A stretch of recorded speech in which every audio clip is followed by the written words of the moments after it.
This video is the day 2 continuation or part 2 of our daily casino visits. But this one I decided should be something that happened last night, in fact, because several important things took place. So instead of just some sort of a sample or some imaginary trip, this is the actual trip, because multiple things that are important to point out about this trip. And this was to a casino in my region that I kind of consider one of the, probably the toughest casino around. The reason I say that, because I've been going there for since 2000, probably 2009 or maybe 2007 probably. And a friend of mine and I used to go there after hours, around 2 o'clock in the morning. We would go there here and there, and we would play. I tried not to play too much of card games, We just played slots, and we used to actually play together, on the same machine, and just to have fun, we would joke around and and we shared the winnings, and so she was she was really serious about playing, and I wasn't. So it was we made a good team together. It was kind of like she stressed out a lot, and then when I joked around, she would calm down.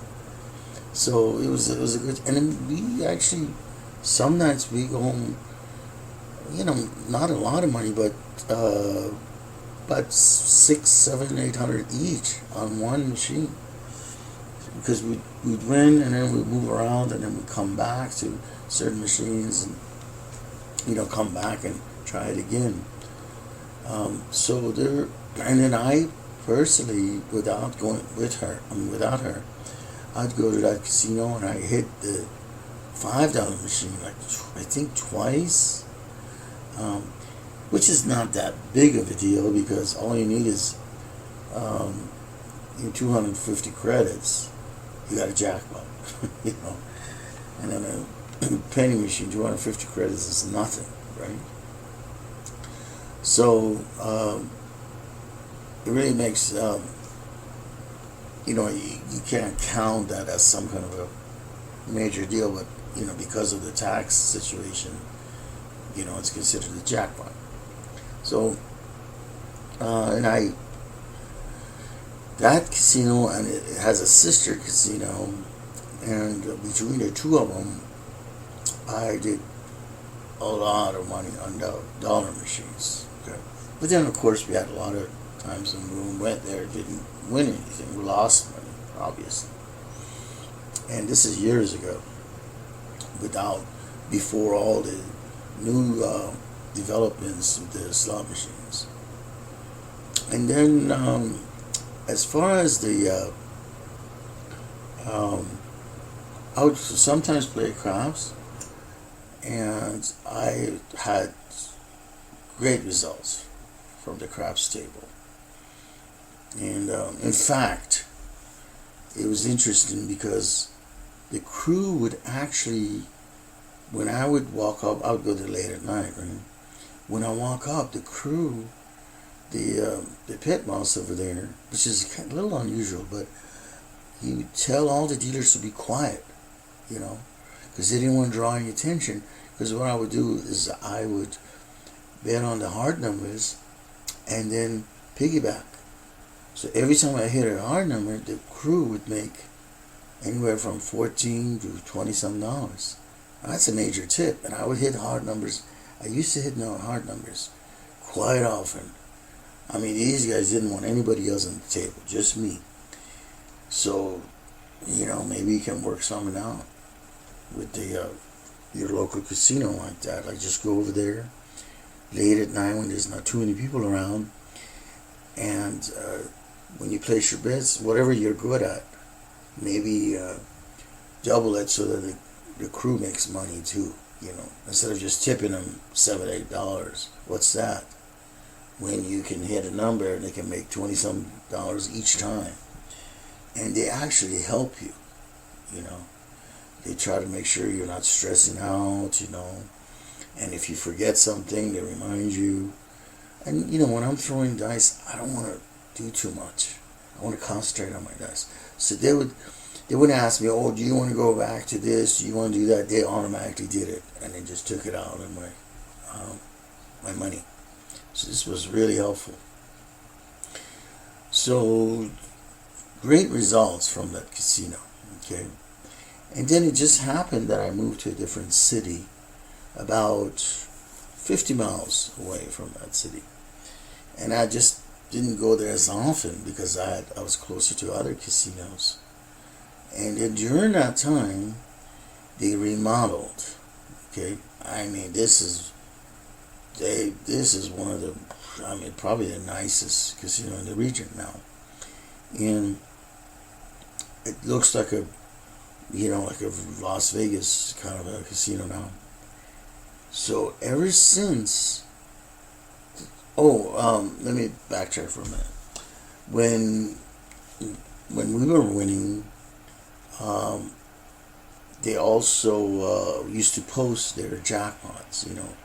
Well, back then in 2009, the websites weren't all that fancy, because most of the websites were HTML, and I think maybe they might have had some JavaScript in there. I'm not sure, but But then they had all the jackpot winnings. They had them posted in the casino, and then they started posting them online. But not as fancy as they are nowadays. So, and there were a lot of jackpot winners, lots of them. I would say every week. Not only that, but when you walk in the casino, when people won a jackpot, they used to have a sign on top of the machine, saying how much they won. And we used to see that all the time, right? And after the remodel, there's just been no jackpots, and I've been keeping track of it. I keep track of all the casinos. I want to know what machines are being played. And not only inside the casino, because I go there often. I don't know why I've been going there often, because it's just a horrible place now. But their website, and when I look on their website, it says recent winners, and it's empty. And we go inside the casino, there are no signs above any of the machines. And I asked the slobber, and I go there myself, I don't hear anybody, I don't see anybody with tax forms even walking around, which is kind of strange. All the other casinos I go, when I go there, I see people with tax forms, machines. People are hitting jackpots, So this is really a major lesson for all of us. And all those people that think casinos have no control over the jackpots, don't take my word for it. Try it in your local casino. Keep track. Okay. Maybe you can find one, because they constantly remodel or they do some sort of something, and where they have to spend a lot of money, and keep track of what happens before and after. Or maybe you can just remember if something like that happened. So, and this is not the only time I've seen something like this. There was another casino that kind of is going through the same exact process. Okay. So, but besides the slots problem, there's also a craps table problem now. It is almost unimaginable, but nobody can shoot the dice at this casino. They have like 3 tables, and these tables are so horrible that they should be really $5 minimum, you know. But they're $10, and then on the weekends they raise them up to 15. And I don't know a single person that can last more than six shoots. You know, everybody just keeps throwing craps. I mean, keeps throwing sevens, and it's just like the biggest mystery. And I've talked to some of the shooters that I know over there, and they say they don't know what this story is, but they just can't shoot anything there. But people keep going there. They're nowhere near as busy as they used to. Obviously, the tables are, each table you might have, 2 or 3 or 4 players, and they come and go. So the old shooters are still trying, because some of them, they live nearby and they don't want to drive too much. So this casino just happens to be almost like in the middle of the city. It's a tribal, but it just happens that it's a very lucky situation, because the tribal land just happens to be in the middle of the city. So a lot of people, neighbors, people that live around the area go there. So there's a lot of regulars, and they can afford it, because a lot of these people, they're not going to drive an hour to go to another casino. So they just keep going back there and losing their money. There's more of an entertainment for them now than anything. So I says, well, I'm going to try it anyway, So I threw my $200, got some chips, and every single person, except one person, made a couple of points, which was the biggest I've seen. The most I've seen over there is maybe somebody making 1 point. So I made a little money off of him, and there was a guy next to me. He was shooting okay too, but he was throwing 7 the second time. So then I realized, I threw a 7 on my 3rd shot. It was embarrassing, and then everybody kind of left the table, and there was just like 2 or 3 of us, and I shot again, and it was the same problem. Everybody was just throwing 7s left and right. So it was frustrating, and I decided, you know what, I almost lost almost 200, and I thought, I'm gonna go have some dessert. And this is so important, in a casino visit. If things are not going well, we gotta take care of ourselves. I don't think alcohol is a good idea, because we start to make wrong decisions, but we can treat ourselves to a nice dinner or a nice snack or dessert or something. And actually, I had a nice dessert and some decaf, and it was great. I felt a little better. So I started walking around, and the slots were just dead. There was a decent crowd, but it was dead. I couldn't see any. In that casino, I only have 3 machines, and I went and sat by them, and people were playing them, and I just couldn't see these machines hitting, and they were not hitting. Nothing was hitting, So I wasn't gonna. I think I take that back. I think I did try 1 penny machine. I did get a bonus round, but I think I only made something like 20-something bucks, and that's a bad sign, because on that particular machine, when I get a bonus round, I usually get a minimum of $60, $70. So when a bonus round on these penny machines is that low, that's a bad sign. It means now that you got the bonus round, the thing is going to be cold, and it's not going to be paying, because penny machines are not they're either cold, they're just like really dollar machines, really. They're either cold or hot, but when they're cold, boy, they're just nothing ever happens. So I figured, all right, there's nothing I can do about that. And then I decided I went to the high limit room to see if any machines hit over there, and nobody was even playing them. And I noticed that they had more blackjack tables, which is really, I was shocked, because they used to only have one table, and now they have 4. They added 3 black. I couldn't believe that. They added 3 black.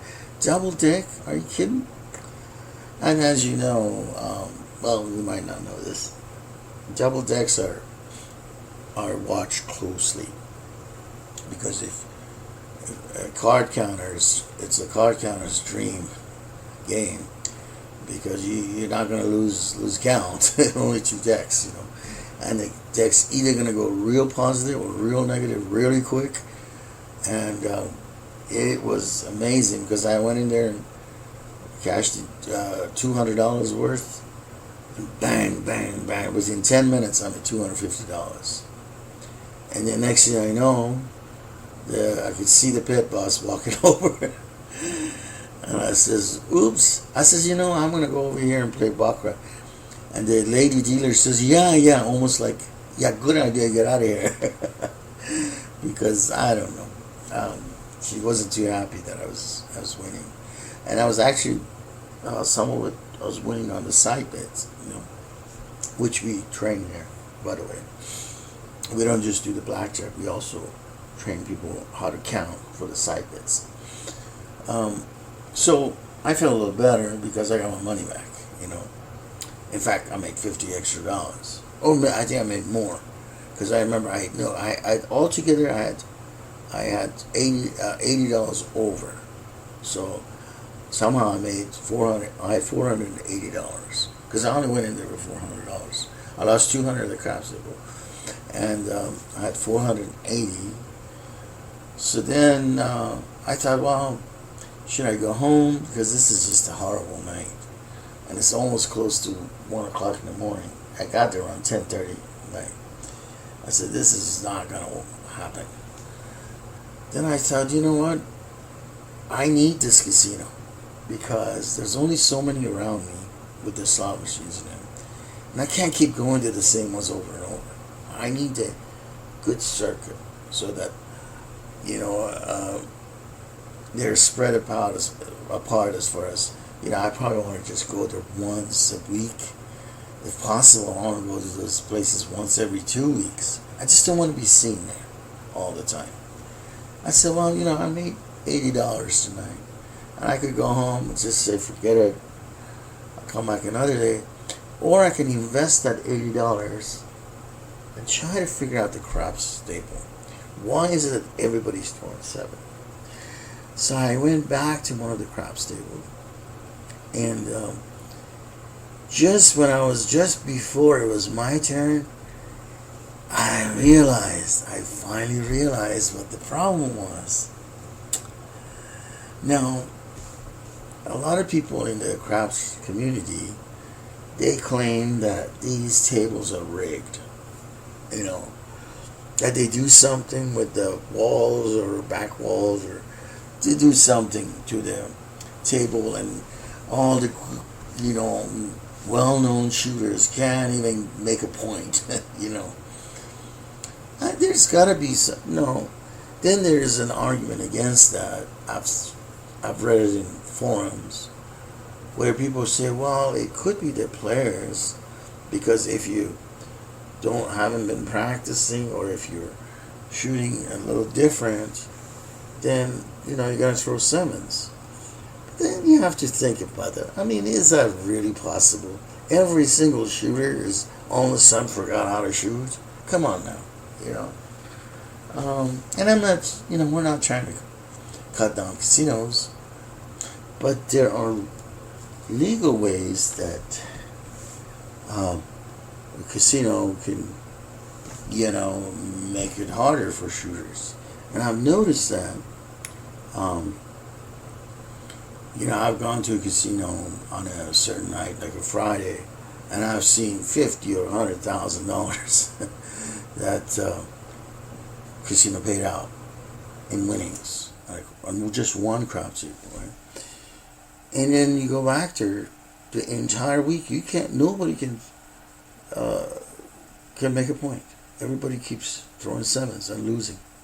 Now that just doesn't sound right, does it? So I did a lot of investigation into it, and I found there's a legal way. What that is they always clean these craps tables. And if they use a particular type of cleaning that makes it slippery, like some kind of like a wax or something, then when you throw the dice, they bounce. Okay, the whole thing about shooting technique is you need to avoid sevens, right? So when you set the dice where the sevens are sort of a hidden as the axes roll, then you have better luck. And that is there are some people that say, oh, that's just all imagination. It's nothing but random. Really? It's just random? You mean to tell me that baseball, we talked about this before. Baseball, it's all random? And basketball, person that throws a basketball, it's just all random? So why pay somebody a $20 million contract? Just go get somebody off the street then, right? And what is the difference between that and a craps table? Nothing. There's no difference. It just, people can't do it. It's very difficult. It takes years of daily practice. You can't just practice once a week. You have to practice every single day, and it's frustrating because, one single mistake can cause you to throw a seven, and you can tell when you're not shooting correctly. It's the same with basketball. This person that has a $20 million contract has been doing practicing basketball since he was probably, I don't know, maybe 12 years old, and now he's 28 years old. 10 years of intense practice, he finally got to the point. That's how long it takes, But people, they get frustrated because they can't do it, and they think, oh, it's all random, It can't be random, I've done this too many years, because I see random players, and they don't even last more than 3 or 4 rounds. I mean, I never bet on them, because if the guy's not setting the dice, I won't even bet a penny on him, because he's going to throw a 7. And I'm always correct. I've never seen. Now, there are some people that throw random, but trust me, they're not random shooters. They've been doing it for 20 years. There are some random techniques that you could use. And usually it's a certain way. Anyhow, we have that covered in the paid section. You have to see the video to see what I'm talking about. So anyhow, I just, right before it was my turn to shoot, I realized what the problem was. These tables were bouncy. So there's no way you can throw a regular dice. And so it came my turn, and we trained people on a bouncy table. And I says, okay, I went to the end of the table and I started, it's a different position. You can't sit next to the stick man. You have to go to the far end of the table, and there's a certain position you could do this only, and we show that in the video. And I started throwing, and I set a point immediately, and 4 rolls later, I made the point. And everybody's like, oh, we were all so happy. Somebody made a point. And then I made a second point and a third point. Okay, so now everybody's got money. Okay? And this one guy had a huge stack of chips. He was extremely happy. And I just happened to throw some field numbers too, and he was putting $200-300 each time on the field numbers, and he was winning.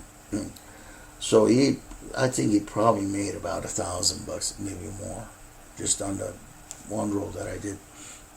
So, but then I threw a 7 because, I was still new at this, because I don't use it that often. And then went to another guy, and then this was late, and then another guy, and then it came back to the guy next to me that made $1,000, and he passed. He didn't want to shoot. He just said, asked me to shoot instead. I gladly grabbed it, and and he did another round. Same thing. I think, this time I think I made 2 points. But I didn't care. Okay, the point is, I knew I figured it out.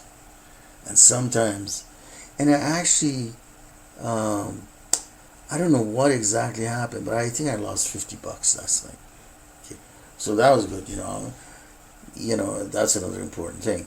That our casino visits could be like that, because I've been making some money, nothing major, but the